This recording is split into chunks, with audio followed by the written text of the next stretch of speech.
اس پر یقین رکھو کہ اللہ ایک ہے اور اس کا کوئی شریک نہیں۔ یہ یقین اور اس یقین کو ظاہر کرنے والا کلمہ آسمان و زمین سے زیادہ وزنی ہے۔ لوگوں کو توحید کی تعلیم دو تاکہ فلاح پاؤ۔ اللہ کی اطاعت کرو اور اپنی غلطیوں پر ندامت کا اظہار کرو۔ کلمہ توحید کے ساتھ سبحان اللہ و بحمدہ پڑھتے رہو۔ ظلم اور غرور کی سزا اسی دنیا میں ضرور مل جاتی ہے۔ اللہ تعالیٰ کی عبادت کرو اور خدا ترسی کے قانون پر عمل کرو۔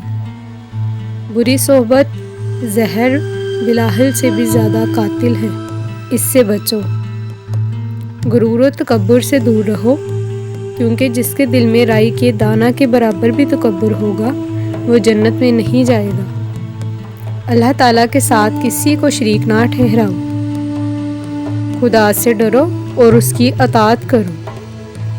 فلاح اور نجات کے لیے حسب و نسب کی کوئی اہمیت نہیں، بلکہ اللہ تعالیٰ کے ہاں تقوی اور خلوص نیت کی ضرورت ہے۔ اللہ تعالیٰ کی حکم برداری اور اطاعت میں تمہاری فلاح اور نجات ہے۔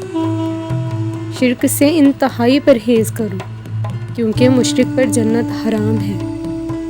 اسلامی معاشرے میں سیاسی تنظیم کی بنیاد خدا کی حکومت کے دائرہ میں اچھے کام کرنا اور برے کام سے اجتناب کرنے کا نام ہے۔